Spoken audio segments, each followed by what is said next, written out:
We'll start the September 3rd meeting of the Village Board with a pledge of the flag.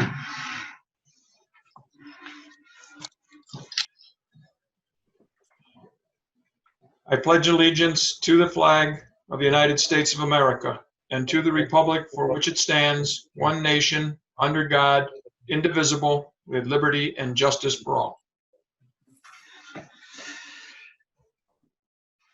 And there's Chuck. All right, we'll begin our meeting. Appreciate everybody being patient and waiting. Can I get a motion to approve the Village Board meeting minutes from August 20th, 2020? Moved. Andy with a second. Any changes, questions? All in favor? Aye. Aye. Opposed? Carried. All right.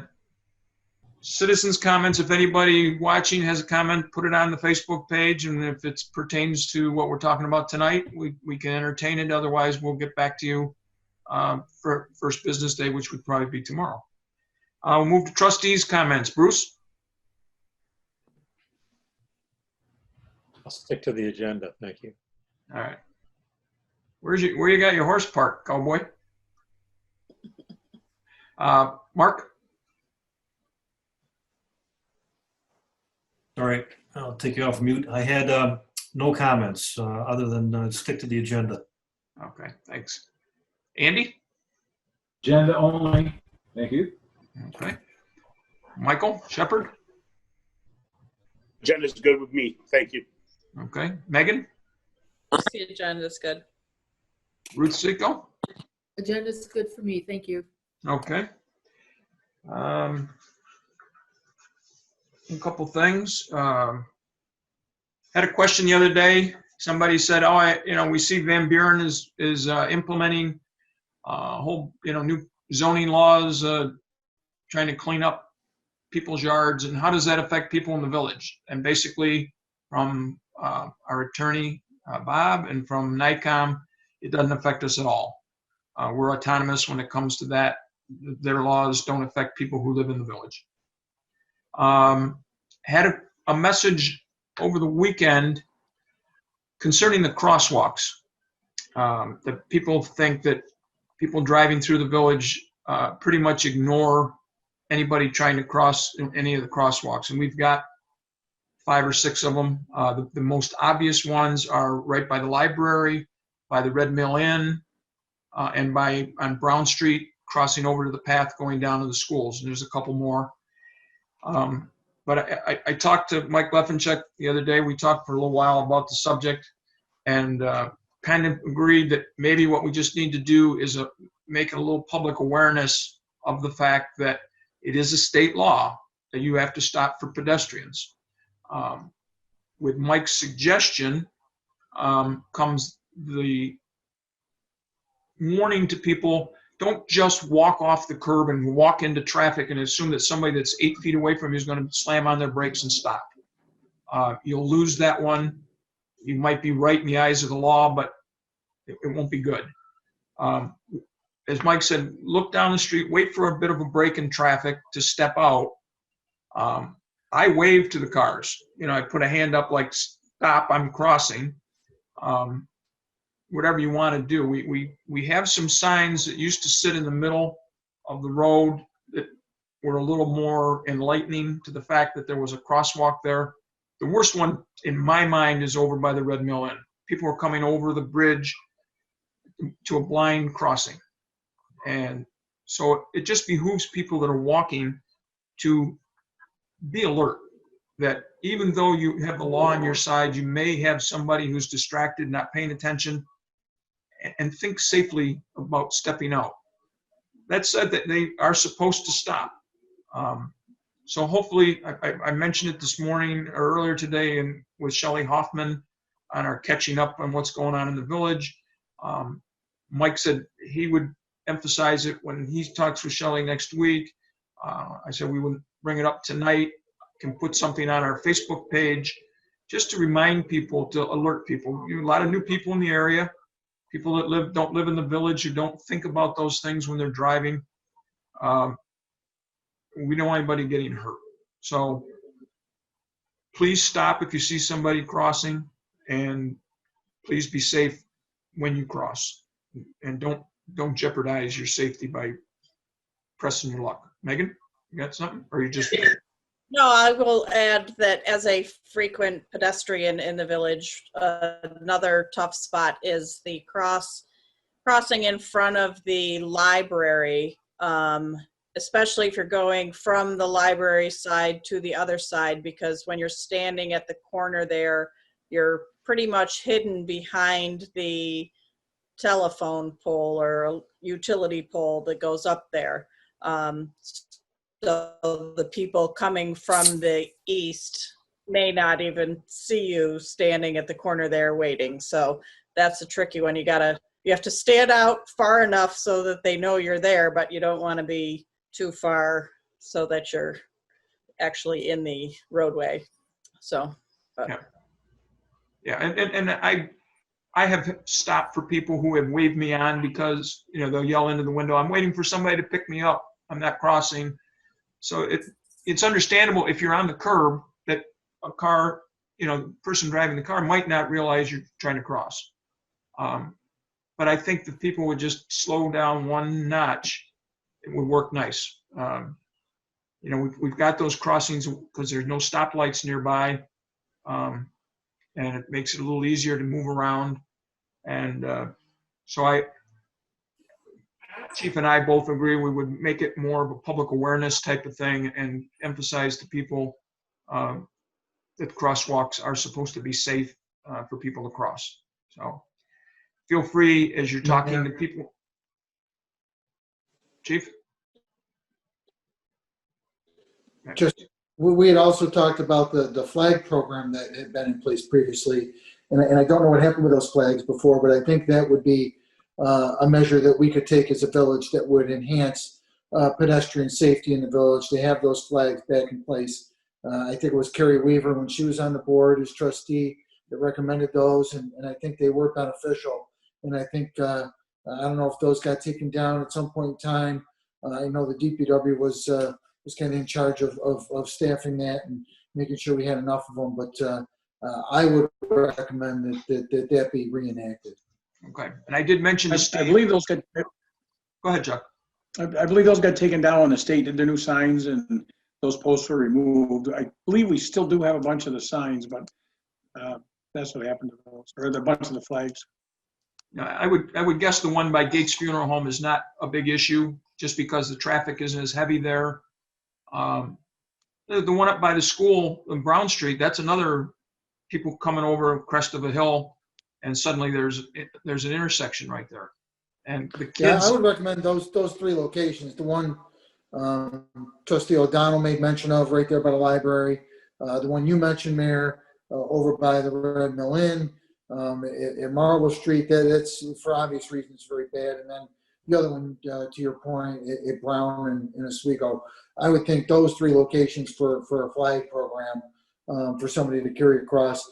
I understand that on occasion those flags might walk away.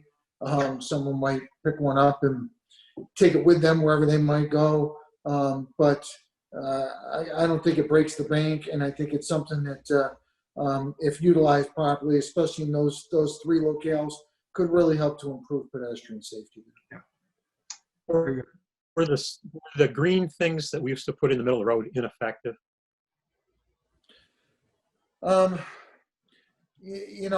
Bruce, some of the issue there is just the manner and the location where these are at.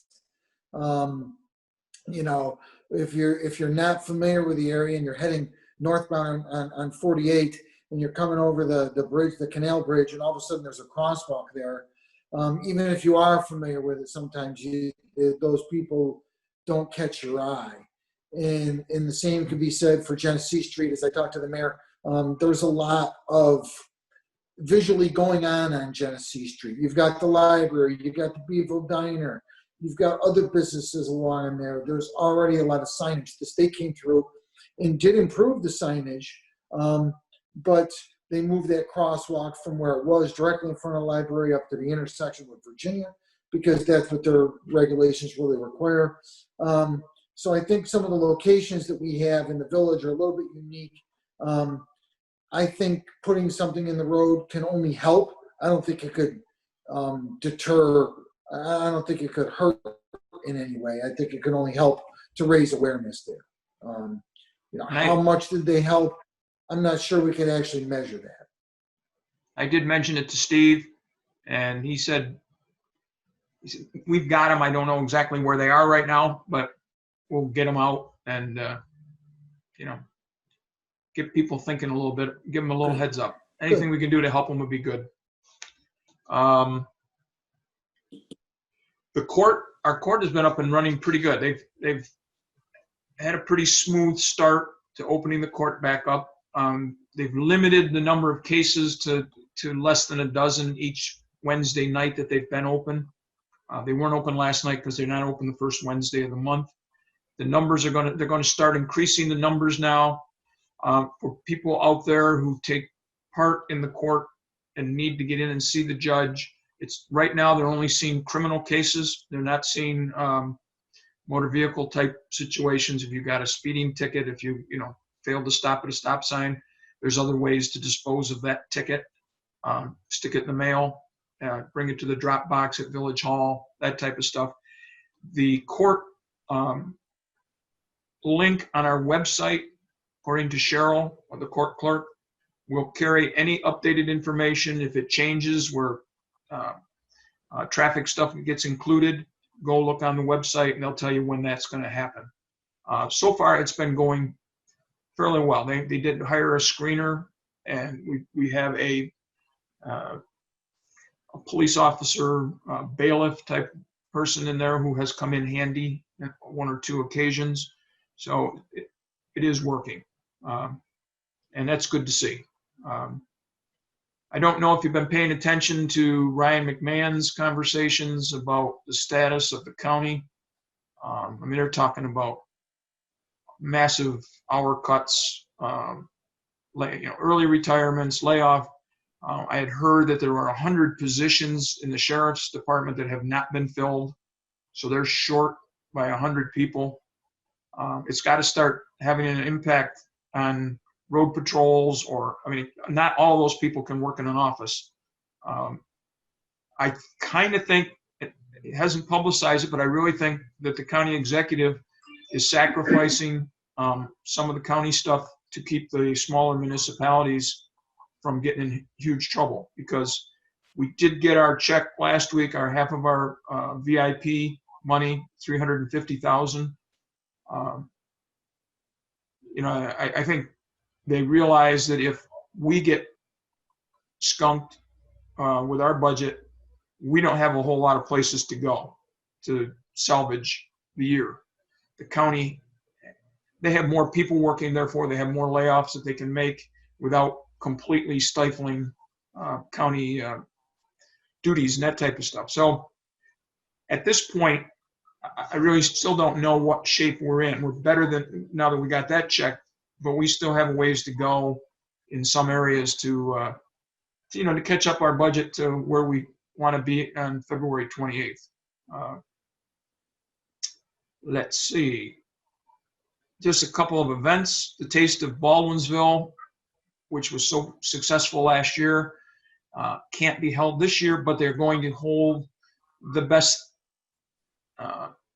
thing they can have, which is they're calling it a Fab Fest. So if you go to any of the restaurants or food places that are participating, you take a picture of whatever you bought.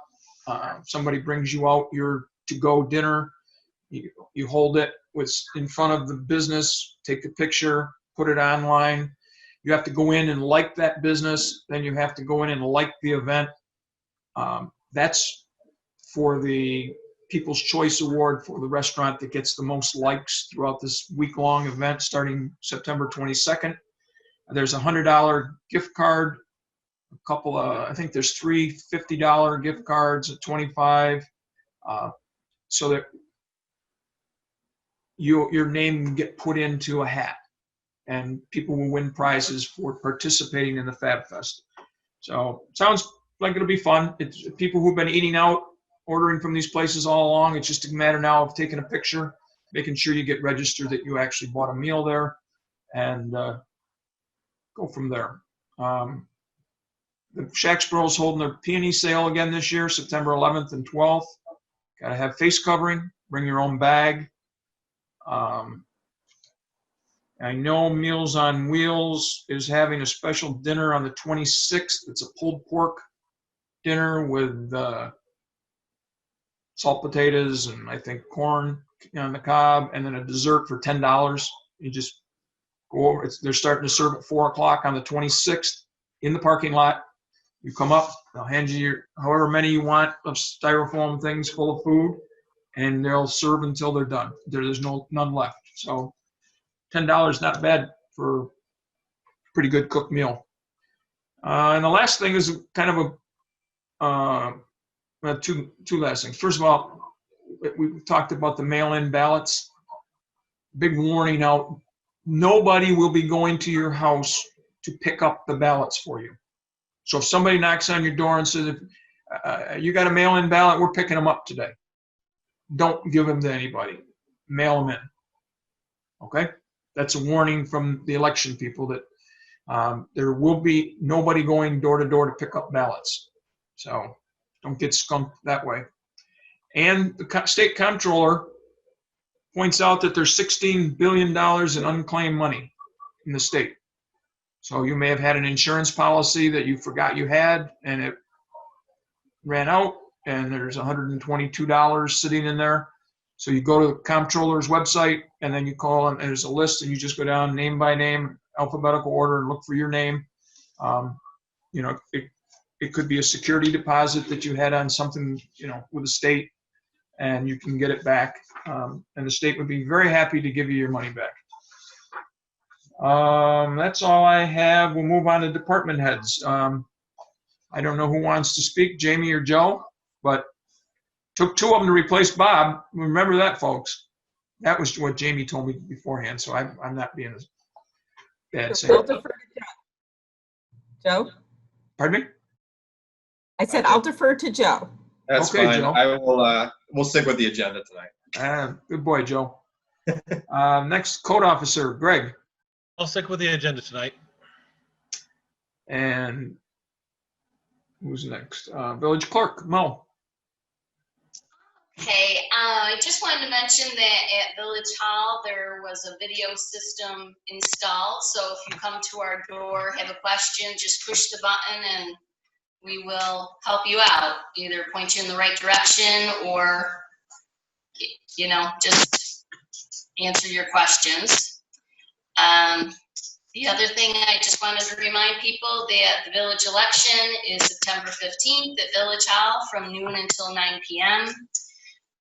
If you would like an absentee ballot, please call for an application and we will be mailing ballots out through Wednesday the 9th. After that, if you give us a call, we'll figure something out. If you need a ballot, we can meet you at the door or something like that after the 9th, but we won't be able to mail any out after the 9th. Otherwise, if you have any questions regarding the election, just give me a call at Village Hall. September 15th, that's for 3 trustee positions. We have Bruce, Megan, and Mike Shepard running as incumbents, and Dennis Sick is running as a challenger. So there is something at stake. Hope people get out and vote, or at least get an absentee ballot and be represented at the ballot box. Okay. Okay, Treasurer Anna. I'm good. Just the agenda, thank you. Okay. Senior Center, Ruth.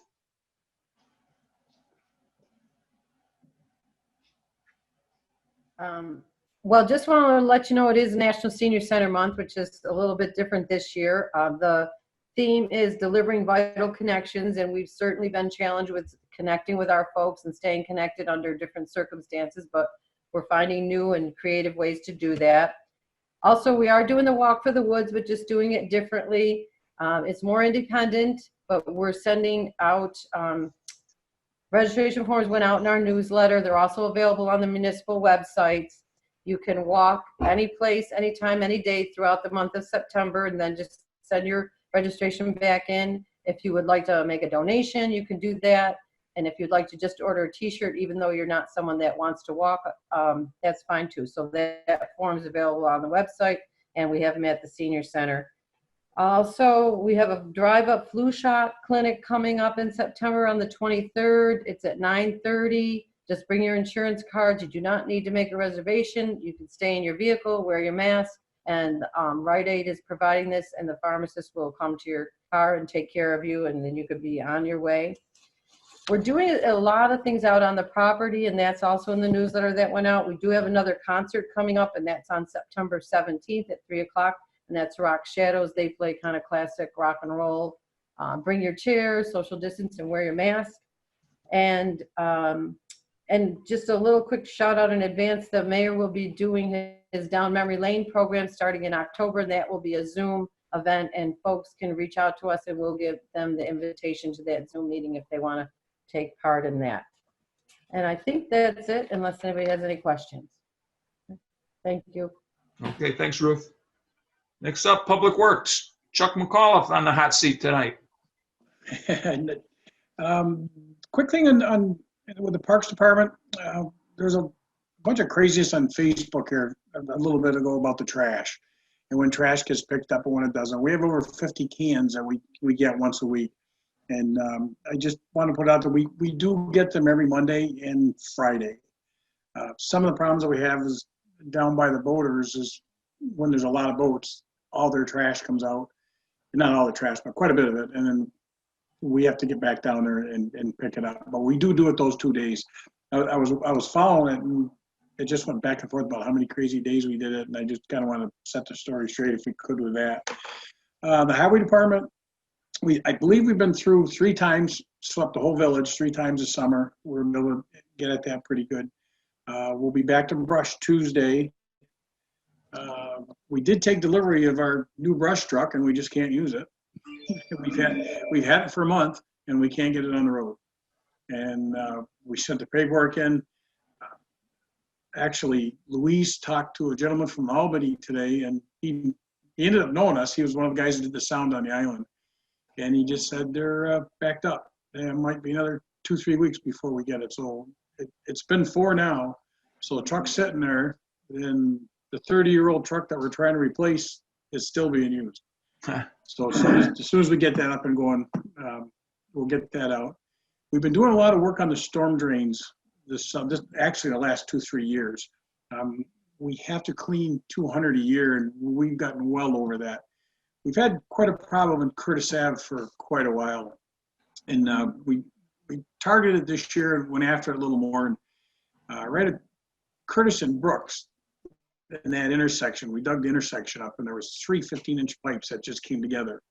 And they weren't in a manhole, they weren't in anything, and they were plugged. We were able to get in there, get them opened up, and we took care of that intersection.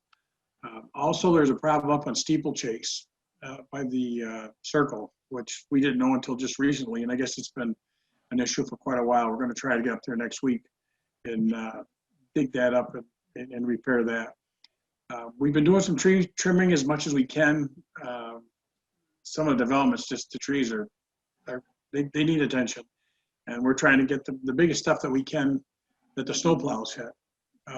Also, another problem is the streetlights. The streetlights up there are on most of the day, some of them, because they're buried in the trees. You know, we just do what we can to get after some of those. The water department, as everybody knows, Brian Trowbridge retired here a few weeks ago. I just wanted to say a little bit about Brian. Brian was a 30-year employee. He came a couple years after I did. He went to water school with me. We went to all the classes together for 30 years. Brian was there on most all the bad water breaks that we had, night calls. He did most all of our telemetry work. He took care of the SCADA, which it's all behind the scenes stuff. And the SCADA is the telemetry that runs all our plants, and it runs through the computer. He did all the a lot of the mapping He brought all our trucks up to date. He took all our mapping, all the maps he could get a hold of, put them in a computer, and now we have them in the trucks. So Brian will be missed, and he did a lot of the chlorine work, a lot of the fluoride work, and we're starting to feel it now that he's gone and a lot of his experience is gone. But I know we're looking to hire somebody. We'll get somebody in his place, and that'll be great. He was a great cartoonist too. Oh my God! And he wasn't afraid. Even the police were involved in some of his cartoons, and they were just fantastic. I mean, he could. It was something to see. On the sewer side, Ellsworth Road, we just got in about an hour ago. We got Ellsworth Road back up and running. Ellsworth has been an issue for the last couple of years. The power panel got put in today. It got back up online, and we're just thrilled. So we did that to Marble Street a couple of years ago, and we haven't had a bit of problem since. And we got everything rebuilt. The contractor was there till like 6 o'clock tonight, and that's back up in line. And that's great news for that area, because we had a lot of trouble there, and it was just wore out. The electric was wore out, the pumps, but it's all up and running now. Matt Brown, one of our newest employees, just met with the health department today and took his last step in his testing for his water license, and he passed. Corey Perkins and Matt Brown both now are certified plant operators, and that's good news for the water department. One of the projects that Steve's been working on, the corners of Downer and Canton and Tappan, some of those lights are up. The intersections have been done, and a couple of those solar lights are up. We have to do a little adjusting on them, but I understand they're pretty bright, and I think they're going to work well. We did some trimming on the dam lights and on the mill side, and it's always tough to get in the power plant side, and the power plant was over there the other day doing some trimming, and I went up, and they're fantastic. They trimmed all on the other side for us, because we have two on their side too. And other than that, it was just questions. We're good. Anybody questions for Chuck? It's a little easier to pay attention now because the chief's not sitting next to me talking, and I don't get in trouble for not hearing what I'm saying. Careful, Chuck. Careful. Let's not blame me for your lack of attention. That's right. All right, we'll move on to the police department. Chief? I would just say I believe I'm in a couple of those cartoons that Brian Trowbridge did, including one with me hanging off the side of a tractor trailer going down the thruway, which is an accurate description of a true story, and that's probably better left for my retirement party than the present time. Mayor, the only thing I want to comment on, and I know I've been commenting on it for my entire 12.5-year tenure as chief. Chief Warner, I know, commented to this board and the public on it, as did Chief Malone, as did Chief Paul, going back to the 1970s. I implore our residents to please lock your car doors when they are parked in your driveway or in a parking lot. Unfortunately, we had a series of vehicle larcenies a week and a half ago overnight in one of our neighborhoods. And the only vehicles that had anything taken from them were vehicles that were left unlocked. And unfortunately, we had some folks that had credit cards left in their vehicle. We're following up leads now where those credit cards were used at places around the county and in the city of Syracuse. But our crime rate would drop precipitously if folks would lock the car doors. It's very rare. It does happen on occasion. But it's very, very rare where someone would break the window to a car to gain access, unless there's something of value that's readily visible there, especially during the summertime where a lot of people like to keep their windows open and enjoy the fresh air and don't like air conditioning. It's just going to draw noise and attention to themselves if they break in. So if we could just get people to lock their car doors, I would be greatly appreciative to our residents for that. Other than that, Mayor, unless there are questions, nothing further. Any questions for the chief? Okay, we'll move on to no pending business. We'll move on to new business. Can I get a motion to set a public hearing Thursday, September 17th, 2020 at 7:30 p.m. to consider a proposed local law amending the village code of the Village of Baldwinsville, Chapter 63, by adding a new Article 3, Section 63-4, providing that the code enforcement officer shall not be required to be a resident of the village so long as he's a resident of the county of Onondaga. Andy makes a motion. Mark seconds. Any discussion?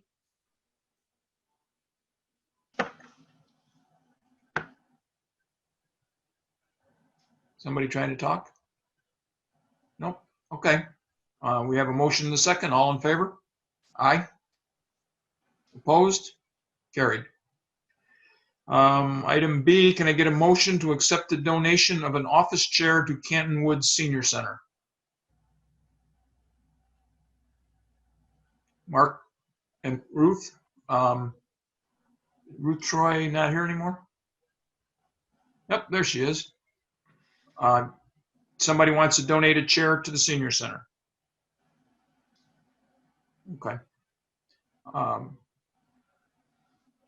We had talked before about when things are given to the senior center from outsiders, want to make a donation, that the board should recognize that, so that we now have an official record of new property in the building. So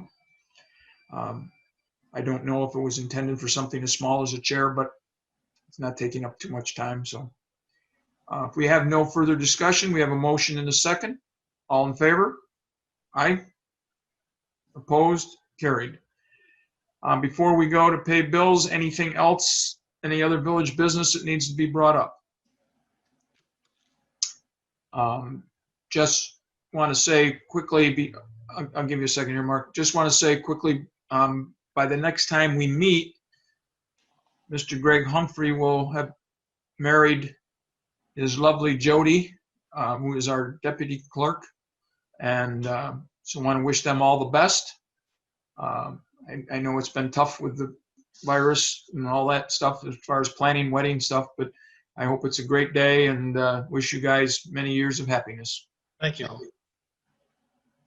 Okay, Mark?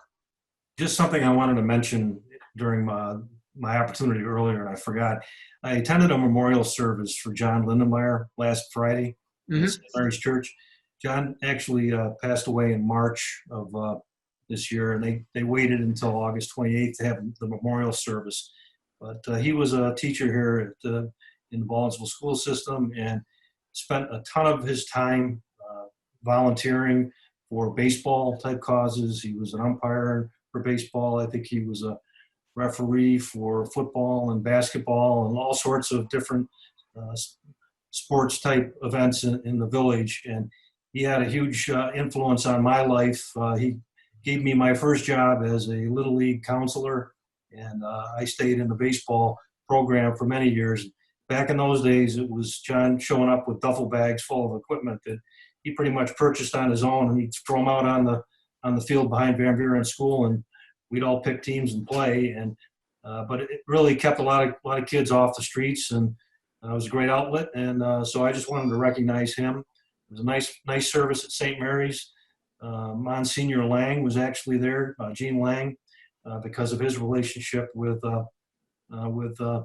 Lindenmeyer previously when he was in school. So it was a nice service. There were a lot of, I looked around the church, there were a lot of people in attendance that have been actively involved with public service through their lives here. And so that's the kind of crowd I would anticipate with somebody like John Lindenmeyer. So just wanted to recognize him and his family, and the contributions he made to the Baldwinsville area. I'm glad you brought that up, Mark. He was a great guy, great teacher, great science teacher.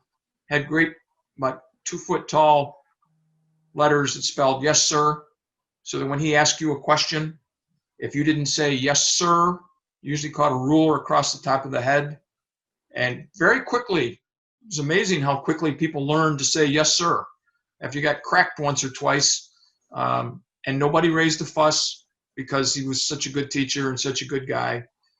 Lindy was, I guess he was a great fisherman. I know he and Leo Johnson used to have some great fishing trips. And He was a great soccer referee, and he just loved kids. And I'm glad you got to go. I was sorry to hear when Lindy had passed. But he sure made his mark in Baldwinsville for many years. So, okay, if we have nothing else, can I get a motion to pay bills as audited? Oh. You got Megan and Andy. All in favor? Aye. Opposed? Carried. Can I get a motion to adjourn the meeting at 8:15? Andy and Ruth Seco and Mark with a third. All in favor? Aye. Opposed?